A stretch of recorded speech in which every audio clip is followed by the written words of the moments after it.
So if we look at this, the MIDI is actually pretty straightforward. There's not actually a lot interesting happening with the MIDI. It's pretty much just a MIDI loop, but it ends up being an interesting beat because of the sort of weird modulation we have going on inside of this drum rack.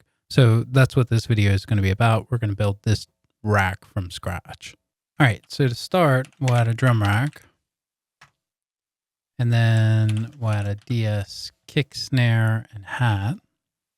Do kick, hat, where's the snare? There. And then we can add some MIDI.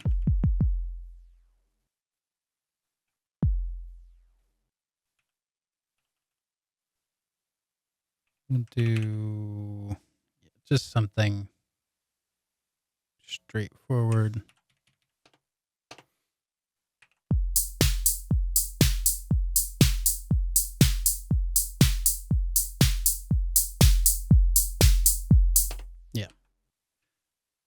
All right. The next thing I'm going to add is an envelope to this cell right here. And I'm going to map this right back onto itself. So this is the macros for the drum rack itself. I'm going to turn velocity off. We don't need decay. Turn the sustain up. So we basically just have a gate now. And we're going to open this up. And this is where we're going to put our effect. I'm going to use shifter just because it's kind of like instant glitch. Turn the delay on. And I'm going to map this here, there, maybe some feedback. All right. So now the way this is set up, if we just send this gate, you can't hear it. Why? The reason we can't hear it is because we're not sending anything there. I missed an entire step. These 3 tracks, we need to use this little send thing here. So I'm going to map that to macro 1, that to macro 1, and that to macro 1.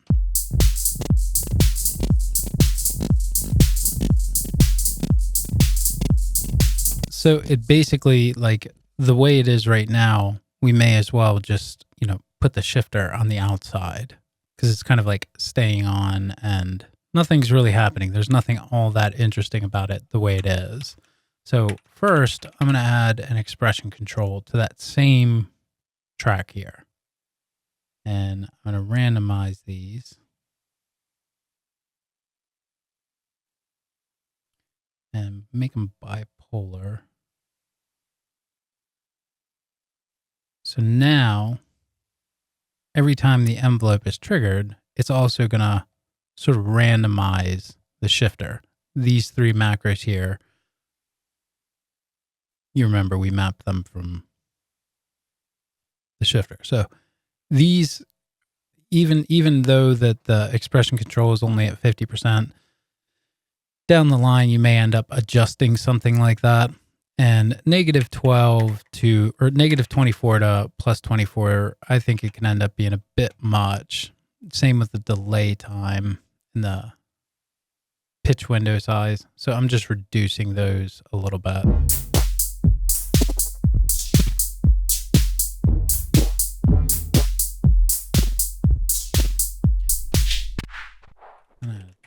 Drum bus.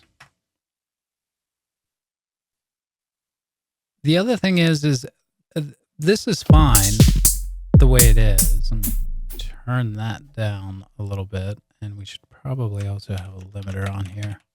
All right. So the way it's sort of bleeding over, there's nothing wrong with that. And depending on the effect or what you're going for, you may want to leave that the way it is. But for this demonstration, I'm going to show this, which is basically just, rather than messing with the dry wet or anything like that, I'm just putting a utility here and I'm going to turn the gain down, come back to this envelope and map this to here. So now once this envelope is triggered, it's basically going to allow this sound to pass through. but then turn it back off once it stops.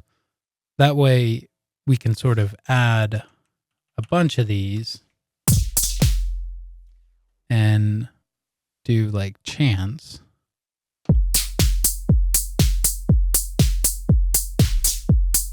And it's only going to pop through when it's triggered.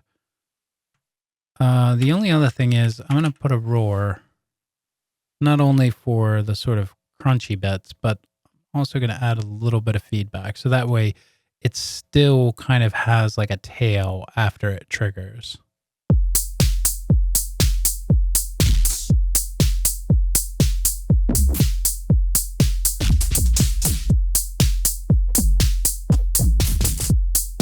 Yeah.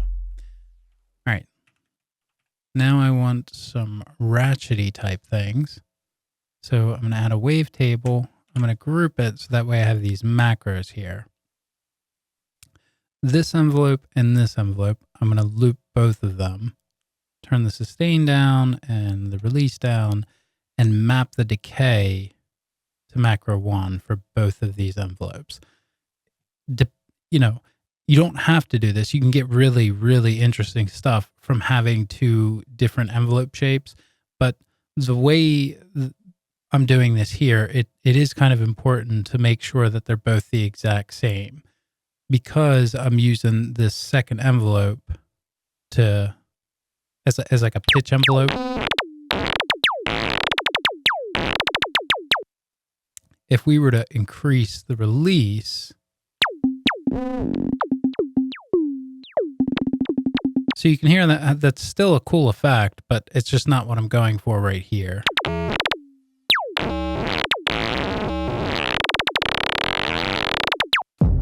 Now, again, that sort of audio rate, like that is cool, but again, it's just not what I want right here. So I'm going to increase the minimum to like 15 and then bring this to about a second. Holding shift on my keyboard for fine control. All the way down. Oh, come on. Like that. So now,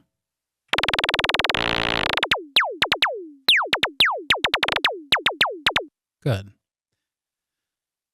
going to come to the LFOs and switch these to random.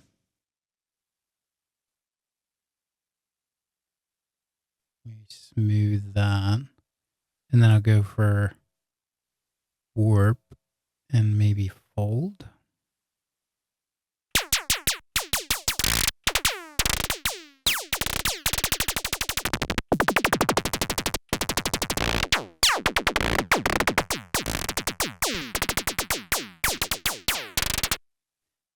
I'm going to do a little bit with the filter.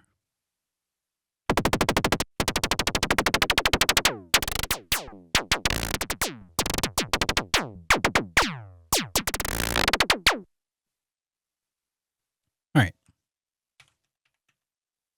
I'm going to add another envelope MIDI and an expression control. All right. Come on, Ableton. You have to fix this bug. This program is too expensive for me to not be able to just drag that in and drop it. It's really bad.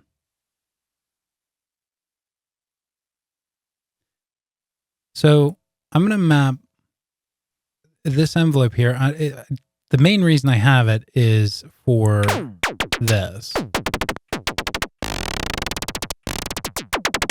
But as I've talked about before in other videos, since it's here, we may as well map it to a few other things just because it'll make it a little bit more interesting. So maybe we could even go something like that. We'll do FM.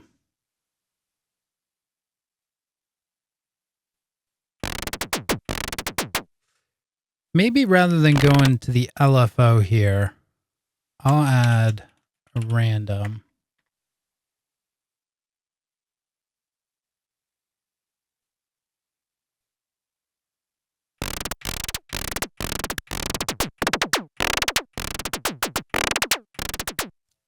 And I use the key to sort of move that stuff around.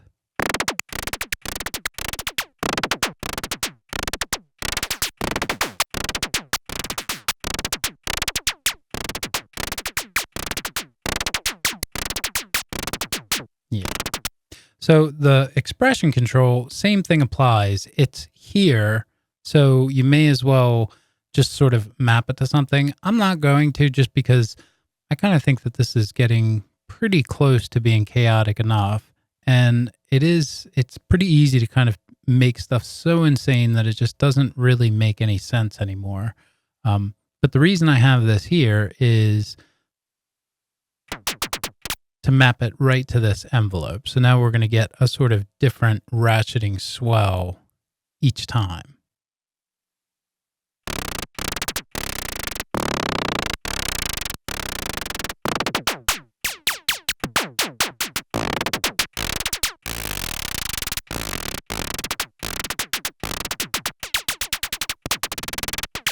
Yeah.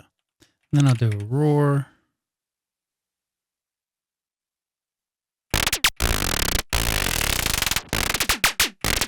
Maybe I'll put one of those randoms on there. But not too much. We don't need too much.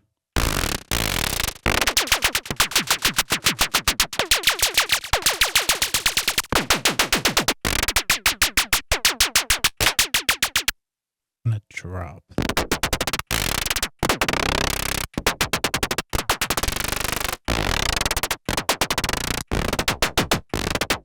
Now, the other thing you could even do is map both of these to another macro. And am I all out? I'm all out. I'll just make another one.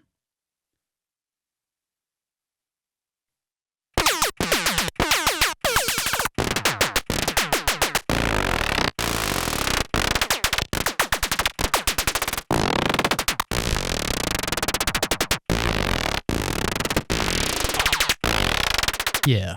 So now it's not always that super ratchety sort of thing. All right. So with all of that in there, this makes it, everything is kind of, I don't know, crazy enough. You can sort of turn the chance down, something like that.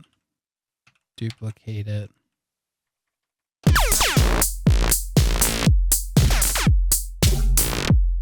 I'm going to add that glitchy, ratchety thing to that same. Yeah.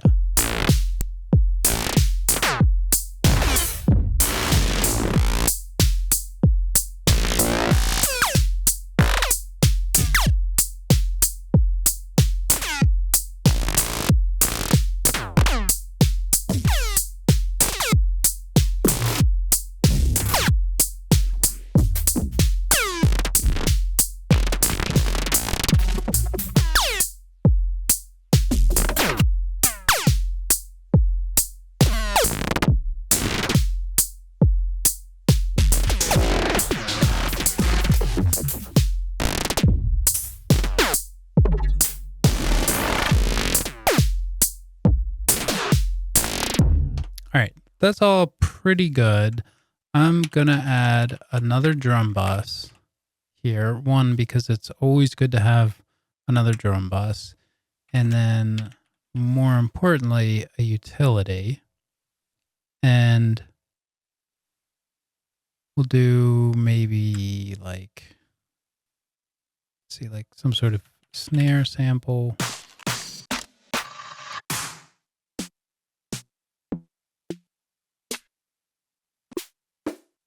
That. So now we have that. Let's add an expression control.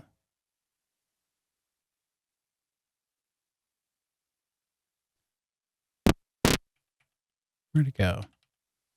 Where are we?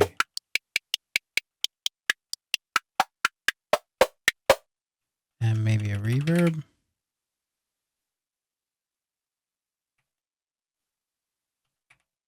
Come on, come back. Turn that off. This little button here, if you hit, see how everything switches? If you turn this off, it'll stay where it is regardless of what was triggered.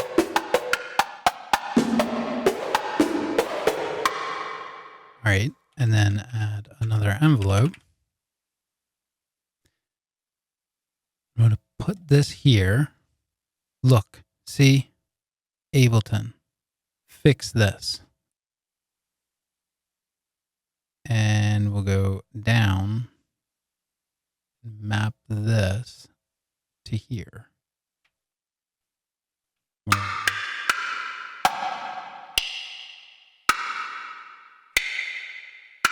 So you can see what's happening. Oh, that's going to be way too much.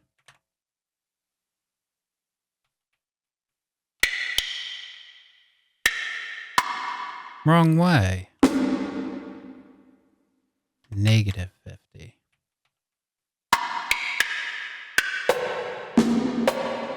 So now we have this.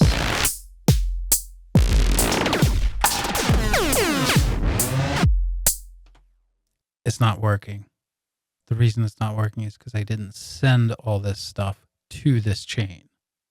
So I'm going to select all of these, send them to here. So now they're still going to go through the shifter and everything. It's just they're not going to come out at the end. They're going to kind of feed through here and come through this.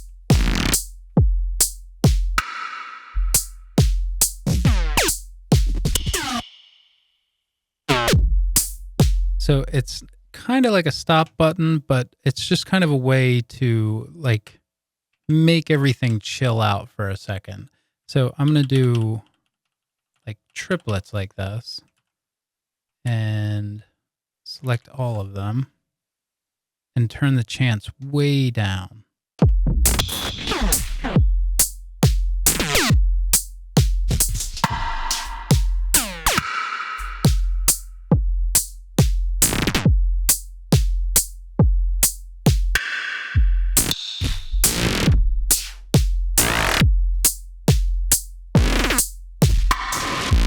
So it gets really interesting because all of the actual like dry sounds, they're being turned off when the snare happens. But the shifter, these sounds still may run through that, and that is still going to come through. So we could just even send this to there as well. So now the snare is going to be turning everything off, but it might also go through the shifter if the shifter gets triggered. It just ends up being a really complicated network where you're not really entirely sure what's going to happen, but you can sort of lay everything out in some sort of meaningful way.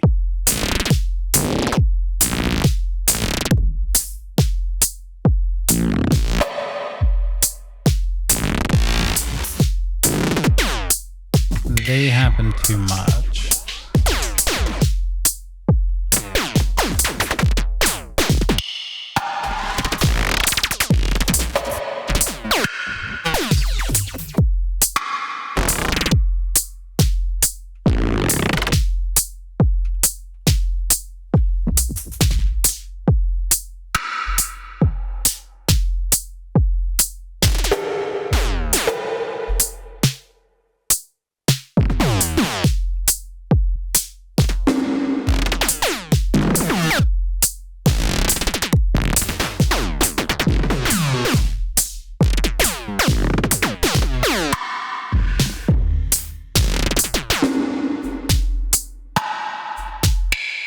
Now, we'll just add another roar.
So like you can see the MIDI here it's really straightforward, but that's a pretty complicated rhythm for the most part, and is really useful once you kind of you let it run for a little while, record it, and then you can sort of take pieces out and turn them into loops, and then they become even more interesting actually when they repeat and they're not quite so random, if that makes sense.